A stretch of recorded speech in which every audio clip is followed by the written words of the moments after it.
Bonsoir et merci d'être avec nous ce journal de guerre. Au 176e jour de la guerre entre le Hamas et Israël, voici ce qu'il fallait retenir de la journée à 20 h.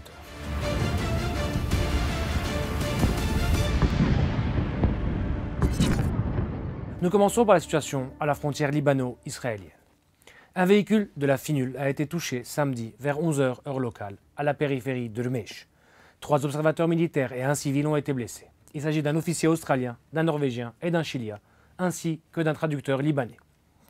Le porte-parole de la FINUL, Andrea Tenenti, a déclaré dans un communiqué que 3 observateurs militaires de l'ONUST chargés de surveiller la trêve, ainsi qu'un assistant linguistique libanais, qui effectuait une patrouille à pied le long de la ligne bleue, ont été blessés dans une explosion survenue près de leur position.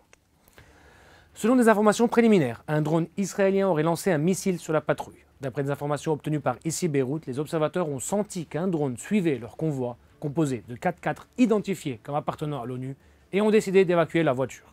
Cependant, Israël a nié toute implication dans cette attaque. Par ailleurs, une base de l'armée libanaise a été ciblée dans l'après-midi par un drone israélien dans les environs de Haït al-Sha'ab, sans faire de blessés. Les bombardements des villages libanais s'est poursuivis toute la journée, notamment à Taïbé, Aïtaroun, Maroun al-Ras, Yaroun, Blida et Naoura.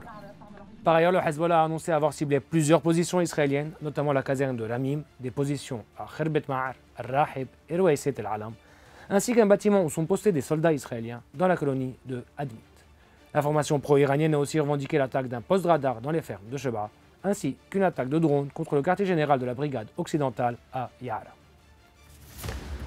Sur le terrain, à Gaza et dans la région. L'opération d'envergure en cours depuis 13 jours contre l'hôpital Al-Shifa de Gazaville, qui abrite des milliers de civils, continue. L'armée israélienne a déclaré samedi soir avoir tué 3 cadres du Hamas au sein de l'hôpital.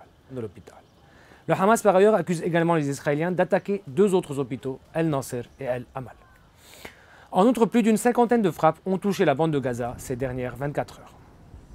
À l'aube, le Croissant Rouge palestinien a fait état de 5 morts et 30 blessés dans la ville de Gaza, résultant de tirs et d'une bousculade lors d'une nouvelle distribution d'aide alimentaire qui a mal tourné. En Cisjordanie occupée, un adolescent a été tué par des forces israéliennes près de Jenin, dans la localité de Rabatiyya. En Syrie, un nouveau bilan des frappes qui ont visé vendredi à l'aube la région d'Alep. Un nouveau bilan qui fait état de 52 morts, 7 du Hezbollah, 7 miliciens syriens pro-iraniens et 38 soldats de l'armée régulière syrienne. Les frappes ont visé, je cite, un dépôt de roquettes appartenant au Hezbollah, fin de citation, selon l'Observatoire syrien des droits de l'homme, qui précise que c'est le bilan le plus lourd pour l'armée syrienne dans les frappes israéliennes depuis le 7 octobre. Sur le plan humanitaire, un second navire transportant de l'aide pour Gaza a quitté le port de Chypre samedi et devrait arriver dans les prochains jours. L'OMS a indiqué que 9000 patients doivent être évacués d'urgence de Gaza. La plupart des hôpitaux du territoire palestinien ne fonctionnent pas et son système de santé survit à peine, a déclaré pour sa part l'Agence humanitaire des Nations Unies, OCHA. Au niveau diplomatique, les pourparlers sur la trêve entre Israël et le Hamas doivent reprendre dimanche au Caire, selon des médias égyptiens. Le bureau du Premier ministre Benjamin Netanyahou a déclaré que de nouveaux pourparlers sur un cessez-le-feu à Gaza et la libération d'otages auront lieu à Doha et au Caire, je cite, dans les prochains jours, avec des lignes directrices pour faire avancer les négociations. Fin de citation. Le porte-parole du département d'État, Matthew Miller, a déclaré dans un communiqué que les États-Unis se félicitent de la nomination d'un nouveau cabinet de l'autorité palestinienne au service du peuple palestinien. Fin de citation. Une autorité palestinienne revitalisée est essentielle pour obtenir des résultats pour le peuple palestinien en Cisjordanie et à Gaza et pour établir les conditions de la stabilité dans l'ensemble de la région, a-t-il ajouté.